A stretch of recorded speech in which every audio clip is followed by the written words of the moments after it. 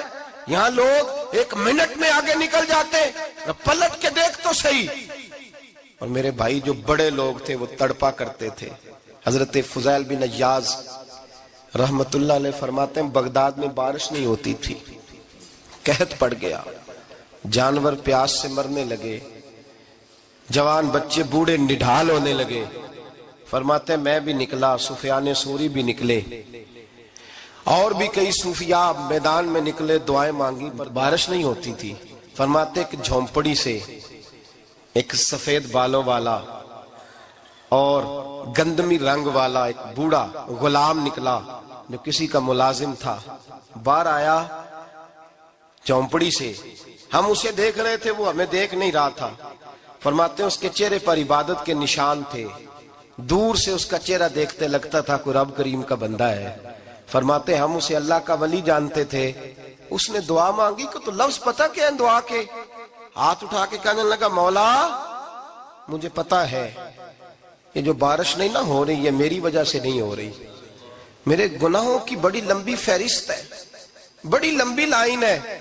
کہنے لگا اے اللہ میری اکیلے کی وجہ سے سارے بغداد کو سزا تو نہ دے. رب کریم جوان بھوکے, بچے بھوکے, مائیں ترس گئیں, بچے ترس گئے, جانور پانی کے قطرے, اللہ گناہ تو میرے اکیلے کے ہیں اور ان سب کو سزا کیوں دیتا ہے؟ نہ میری سزا سب کو تو نہ دے, میری سزا صرف مجھے دے, ان کو نہ دے. کہتے ہیں ابھی اس کے ہاتھ اٹھے ہوئے تھے, دعا بول رہا تھا, رب کریم نے فوراً بارش عطا فرما دی. فرماتے ہیں کھل کے بارش برسی. میں نے لوگوں سے پوچھا پتہ کرو کس کا غلام ہے, کہا فلاں آدمی کا.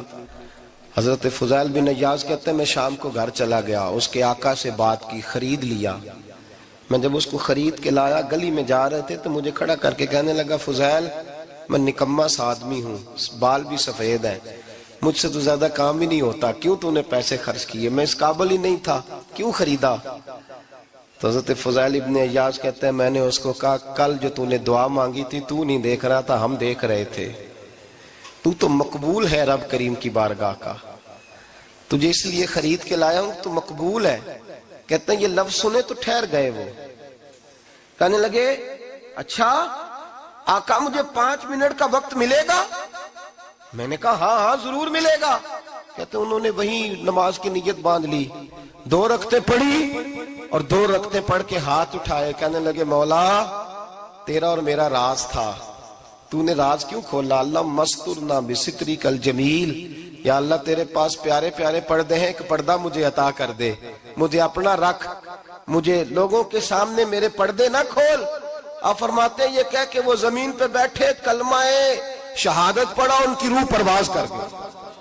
میرے بھائی جو زیادہ پرہیزگار تھے, جو بڑے رب کریم کے بندے تھے, ان کے تو آنسو خشک ہی نہیں ہوتے, وہ تو تڑپا کرتے, صبح شامیں ان کی روح کے گزرتے تھے اور رب کریم کی ناراضگی سے ڈرتے تھے. وہ کہتے تھے مالک کہیں ناراض نہ ہو جائے, کہیں بگڑ نہ جائے. میرے رسول کریم صلی اللہ علیہ وسلم کے صحابی کہتے ہیں ایک جنگ سے خوشخبری آئی, تو جو خوشخبری لانے والے تھے وہ حضرت عمر فاروق رضی اللہ تعالیٰ عنہ کے پاس پہنچے خوشخبری دینے. حضرت عمر رضی اللہ تعالیٰ عنہ کھڑے تھے, صحابی نے آ کے کہا عمر مبارک ہو. جناب عمر کچھ لوگوں سے گفتگو کر رہے تھے, بات چیت جاری تھی, کہا مبارک ہو فتح ہو گئی. حضرت عمر کہنے لگے ٹھہر تو جا, اس سے تو بات کر لینے دے جس سے کر رہا ہوں. جب کہنا ٹھہر تو جا, تو جو پیچھے کھڑے تھے وہ شرمندہ ہو گئے. اتنی سی بات ہے نا, چودھری تو بندہ بنتا ہی تب ہے جب 5-10 کی ایک دن کے اندر بےزتی کر لے, پڑھا لکھا تو بنتا ہی تب ہے جو 10-15 کو جاہل کہہ لے, تو بڑا تو بنتا ہی تب ہے جو 5-6 کو نیچا دکھا لے. تو یہ ہماری ڈگریوں کا تو مزاج ہی بڑا مختلف ہے. ہم تو اعزاز والے ہوتے ہی تب ہیں جب کچھ چھوٹا ہوگا تو ہم بڑے ہوں گے نا. ہم تو چاہتے ہیں ہمیں کچھ چھوٹا ملے, کسی کو چھوٹا کر کے اس کے قد پہ سوار ہو کے بڑا ہونا چاہتے ہیں. اتنی سی بات تھی کہ ٹھہر جانا یار, پہلے اس کی تو سن لینے دے. وہ شرمندہ ہو گئے صاحب. جب وہ شرمندہ ہوئے تو سیدنا فاروق اعظم دوڑے گئے. صحابہ کہتے ہیں گارا تھا, کیچڑ تھا, اس گارے میں سر رکھا, سجدہ کرنے لگے. اٹھے, کہنے لگے مولا اپنے عمر سے ناراض نہ ہو جانا, یہ کل تک اونٹ چرایا کرتا تھا, آج تیری مخلوق کو شرمندہ کرنے لگ گیا ہے, یہ اپنی حیثیت ہی بھول گیا, اسے خبر ہی نہیں کہ یہ کیا تھا, یہ آج تیری مخلوق کو شرمندہ کرتا ہے. اللہ اپنے عمر سے ناراض نہ ہو جانا. وہ شخص کہتے ہیں پیچھے آ کے کھڑا رو رہا ہوں. میں نے کہا عمر کیا کر رہے ہو؟ فرمایا نہیں یار میں نے تجھے شرمندہ کیا ہے, یہ میں بھول گیا تھا کہ میں کیا ہوں. بھائی اپنی حیثیت کا تعین کریں, آؤ آج اپنی حیثیت کا تعین کریں, دیکھیں ہم کہاں تھے کہاں بیٹھے, پلٹ کے دیکھیں کیا تھے ہم کیا ہیں, راتیں کہاں گزرتی ہیں, صبح کہاں بیتتی ہیں. ایک لمحے کے لیے پلٹ کر اپنے ظلم, زیادتیاں, جھوٹ, غیبتیں, بے حیائیاں, اپنی زندگی کے امور کا اگر ہم یک نظر جائزہ لیں, پیچھے پلٹ کے دیکھیں تو حضرت جناب سیدنا غوث اعظم جیلانی رضی اللہ تعالیٰ عنہ فرمایا کرتے تھے اگر لوگ اپنے گناہ یاد کریں تو وہ پریشان ہو جائیں کہ ہمیں پانی کا قطرہ کیوں مل رہا ہے, وہ اگر اپنی غلطیاں یاد کریں تو انہیں احساس ہو کہ ان کا سانس کیسے چل رہا ہے. بھائی اگلی بات سنو گے تو اور حیران ہو جاؤ گے. حضرت غوث اعظم رضی اللہ تعالیٰ عنہ فرمایا کرتے, آپ فرمایا کرتے کہ اب خیال آتا ہے, اب سوچ آتی ہے کہ رب کریم نے کتنی ڈھیل دی ہوئی ہے. ہم ہیں کہ سمجھتے ہیں یہ میری عقل مندی کا کمال ہے کہ مجھے سارا کچھ نافرمانی کے باوجود بھی مل رہا ہے. بھائی خشیت الہی پیدا کریں. جتنا بندہ بڑا ہوتا تھا اس کے دل میں خوف بھی اللہ کا وہ جانتا تھا. حضرت امام اعظم ابو حنیفہ بیٹھے تھے تو ایک بی بی فتویٰ پوچھنے آئی. بی بی روز خاوند سے مطالبہ تو کرتی ہے, فلاں چیز چاہیے فلاں چیز چاہیے, اللہ کرے وہ یہ مطالبہ کرنے لگ جائے کوئی شے نہیں چاہیے, جو چاہیے حلال کا چاہیے. آمین تو کہہ دے. اللہ کرے بی بی یہ مطالبہ کرنے لگ جائے سوکھی روکھی چاہیے پر چاہیے مجھے جائز دینا, بے شک ایک وقت دینا. اللہ کرے یہ مطالبہ ہونے لگ جائے. شب برات کی بڑی مقدس رات, اللہ کرے اس رات یہ مطالبہ ہونے لگ جائے. ایک بی بی آئی خاتون, چرخہ کاٹتی ہے, سوت بناتی ہے. حضرت امام صاحب سے مسئلہ پوچھنے آئی. کیا مسئلہ پوچھا اس نے؟ کہنے لگی حضرت جی میں نا رات کو اپنی چھت پہ بیٹھ کے چرخہ کاٹتی ہوں, سوت بناتی ہوں. 14ویں رات کا چاند جب چڑھا ہوتا ہے تو اس کی روشنی میں میں چرخہ کاٹتی ہوں. کئی دفعہ نا بادشاہ کا لشکر میری گلی سے گزرتا ہے, بڑے بڑے لالٹین انہوں نے پکڑے ہوتے ہیں, بڑے بڑے روشن دان, بڑی بڑی ان کے اندر روشنی ہوتی ہے. تو حضرت جی کئی دفعہ نا وہ جب گزرتے ہیں تو ان کی روشنی میں بھی میں کچھ سوت بنا لیتی ہوں. مسئلہ یہ پوچھنا تھا کہ اس روشنی میں میں جو سوت بناتی ہوں اس کی کمائی میرے لیے جائز ہے کہ ناجائز ہے؟ اس کی روشنی میں حضرت امام اعظم نے اللہ اکبر کا اور چھم چھم آنسو گرنے لگے. حضرت امام صاحب نے اپنا گریبان پکڑا اور کھینچا, قمیض پھٹ گئی. کہنے لگے بی بی مسئلہ چھوڑ, تو پہلے بتا تو ہے کون, کہاں سے آئی ہے, کون ہے, بتا.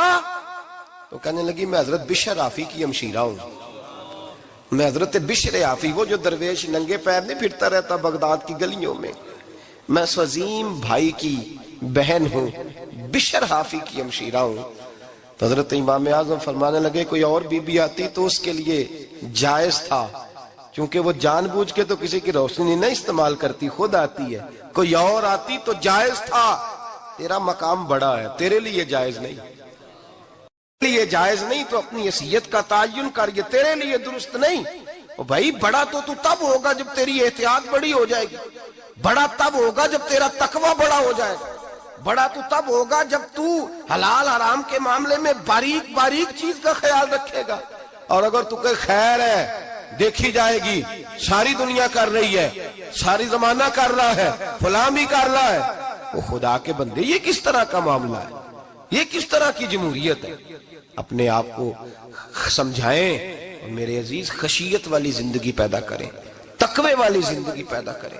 ہم لوگ ایسا وقت گزار رہے ہیں, اور یہ یاد رکھنا ہمیشہ انسان دنیا میں آتے ہیں, اس شہر کے بہت سارے لوگ ہو گزرے, علماء, مشائخ, صوفیاء, تاجر, زمیندار. آپ کسی بھی شعبے میں ٹٹولیں گے تو آپ کو کئی نام ملیں گے, اس شہر محبت کے ڈھیروں لوگ ہو گزرے اور یہ کہانی ہر شہر کی ہے.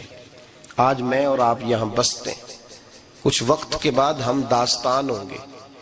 امام شافعی رحمۃ اللہ علیہ فرماتے ہیں میں ایک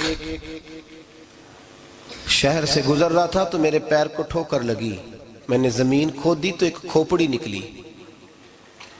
کھوپڑی نکلی تو اس کے اوپر تاج بھی تھا.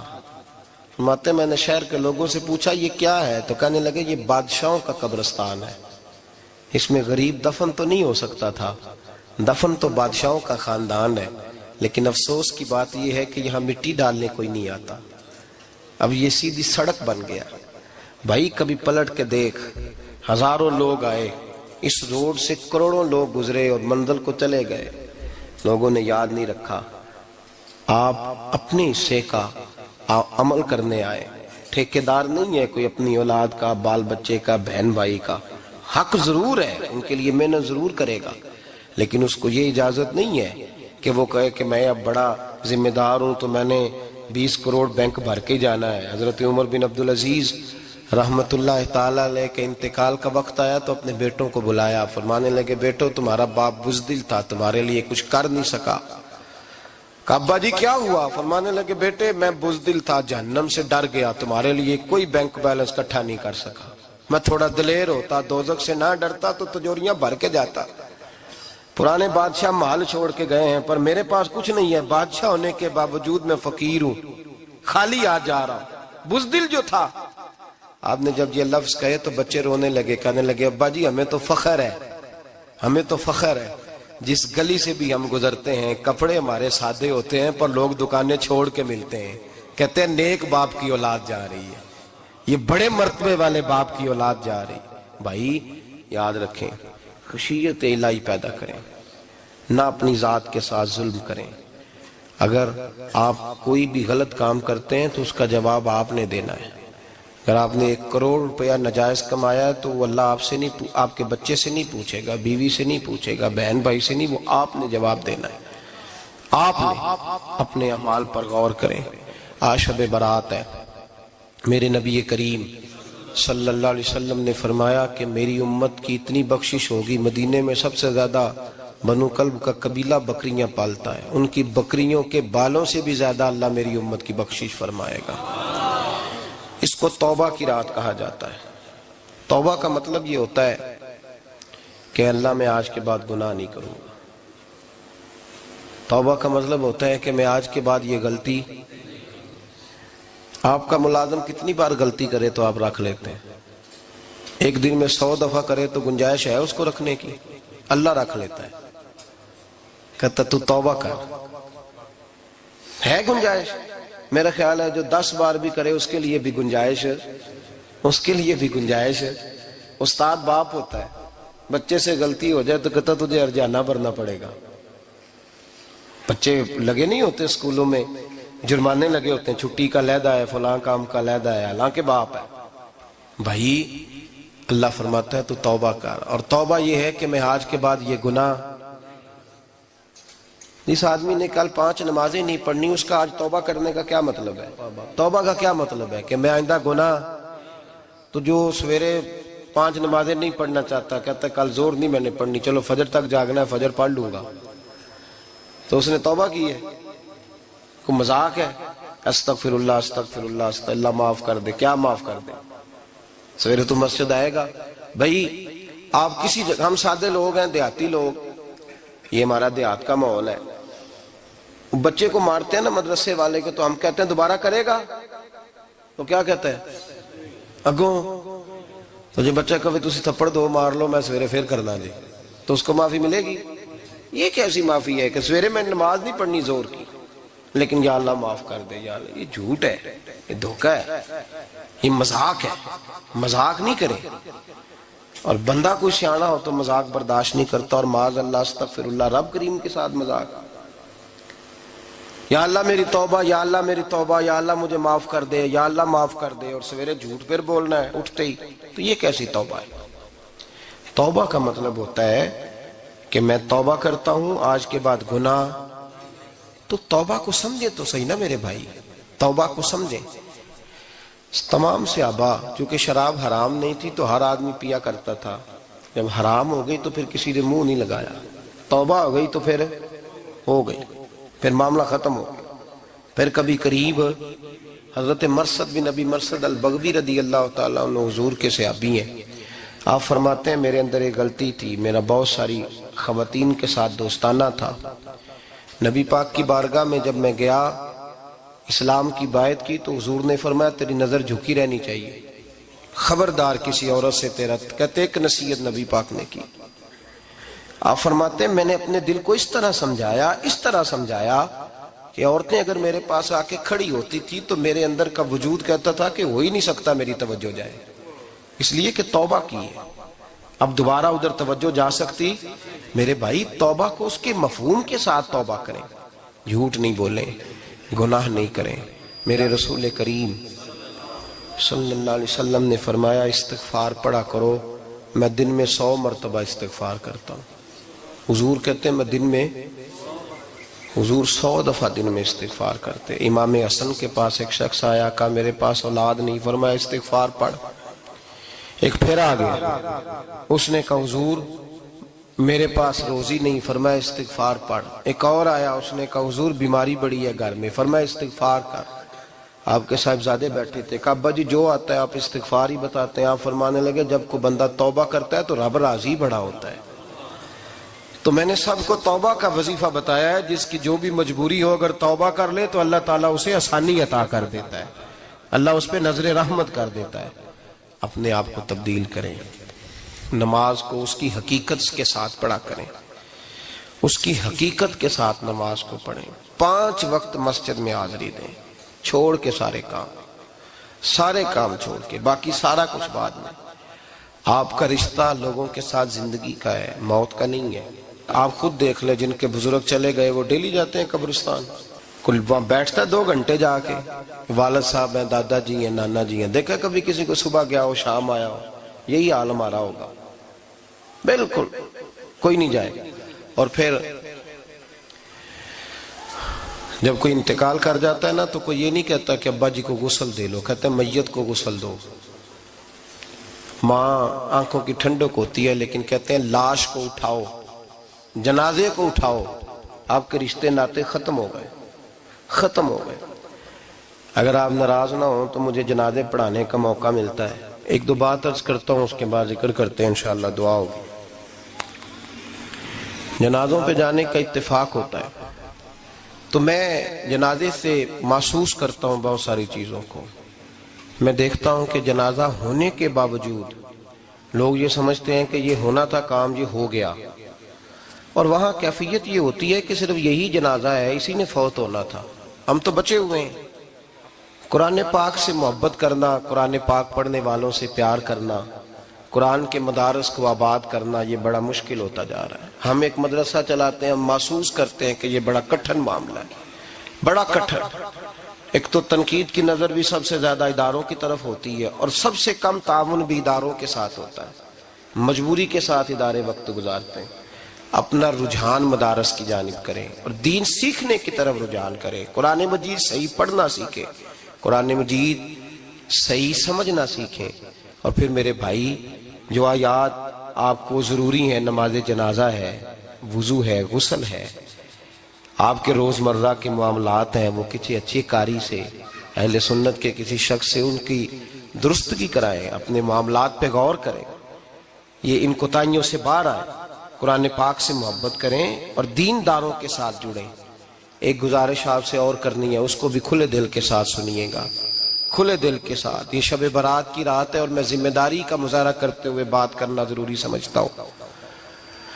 آپ کسی پیر صاحب سے ملیں، کسی آستانے پہ جائیں، یہ کچھ گزارشات ہیں، بات میری ختم ہو گئی، وہ کر کے میں دعا کرنے لگا ہوں۔